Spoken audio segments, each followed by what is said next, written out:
Beban kehidupan dan padatnya aktivitas mengejar duniawi kadang-kadang membuat banyak orang melalaikan kewajibannya terhadap Sang Kholik. Untuk menerangi kolbu yang gelap dan mengharap hidayahnya, sesaat lagi kami mencoba mengetengahkan Lentera Hati.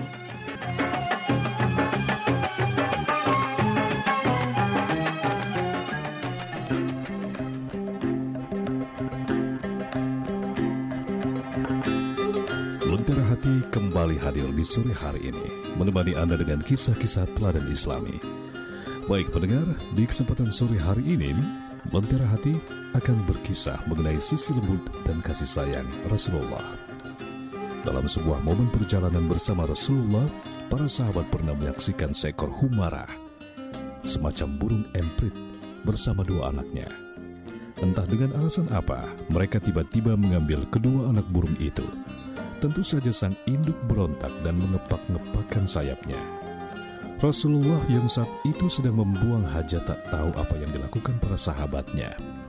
Ketika kembali, beliau pun seperti terkejut lalu berseru, "Siapa yang mengusik burung ini dengan mengambil anaknya?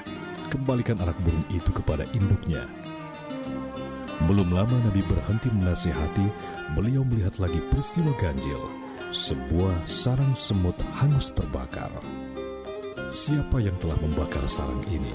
Kemudian para sahabat Nabi pun berkata, "Kami sungguh tidak pantas menyiksa dengan api, kecuali Tuhan pencipta api." Begitu sabda Rasulullah. Demikian cerita yang termaktub dalam hadis riwayat Abu Daud. Para sahabat memang bukan orang-orang yang maksum atau terbebas dari dosa.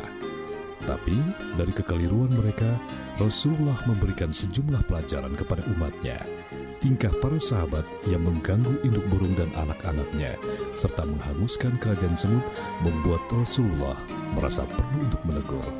Peringatan Rasulullah kepada para sahabatnya adalah bukti betapa Islam sangat menghargai binatang dan kehidupannya. Islam mengizinkan manusia membela diri tak kala diserang binatang yang mengancam keselamatan fisik dan jiwa. Namun, Islam melarang pemeluknya untuk berbuat semena-mena, baik untuk melampiaskan amarah ataupun keisengan belaka. Binatang, sebagaimana manusia, adalah makhluk Allah, Rabbul Alamin. Bahkan, binatang-binatang dianugerahi kemampuan untuk bertasbih dengan caranya sendiri. Jika terhadap binatang saja manusia dilarang keras berlaku lalim, apalagi terhadap sesama manusia. Lentera Hati masih menemani Anda di satu ketika seorang laki-laki menghadap Nabi Muhammad SAW dan gemetaran oleh wibawa beliau saat berbicara. Rasulullah pun berkata menenangkan, "Tenang saja, aku bukan raja. Aku hanyalah anaknya perempuan Quraisy yang biasa makan makanan yang sederhana."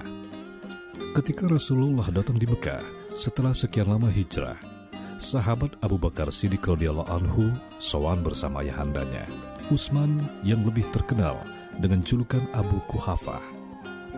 Melihat sahabat karib sekaligus mertuanya bersama ayahandanya itu, Rasulullah pun bersabda, "Wahai Abu Bakar, mengapa engkau merepotkan orang tua?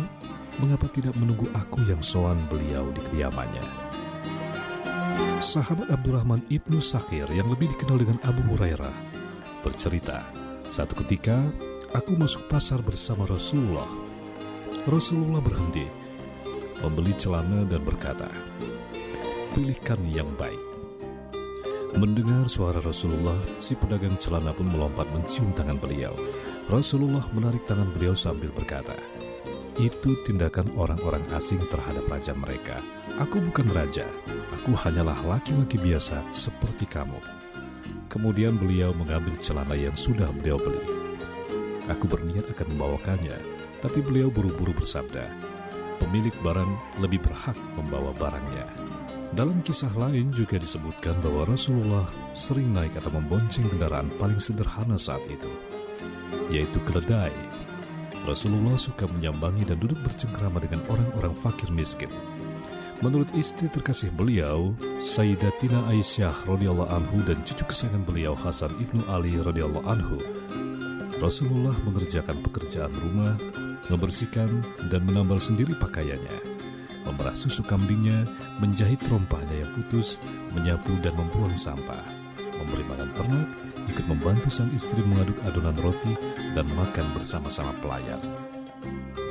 Sikap dan gaya hidup sederhana sebagaimana hamba biasa itu agaknya memang merupakan pilihan Rasulullah sejak awal. Karena itu dan tentu saja juga karena kekuatan pribadi beliau, bahkan kebesaran beliau sebagai pemimpin agama maupun pemimpin negara pun tidak mampu mengubah sikap dan gaya hidup sederhana beliau. Keistimewaan Nabi Muhammad SAW sebagai pemimpin antara lain karena beliau tidak terlena dan terpengaruh oleh keistimewaannya sendiri. Kita pun kemudian menyebutnya sebagai pemimpin yang rendah hati. Nabi Muhammad SAW adalah contoh paling baik dari seorang hamba yang menjadi khalifahnya. Beliau sangat istimewa justru karena sikap kehambaannya sedikit pun tidak menjadi luntur oleh keistimewaannya sebagai khalifah Allah.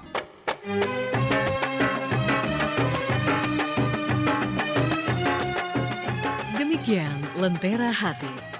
Terima kasih perhatian dan kebersamaannya. Wassalamualaikum warahmatullahi wabarakatuh.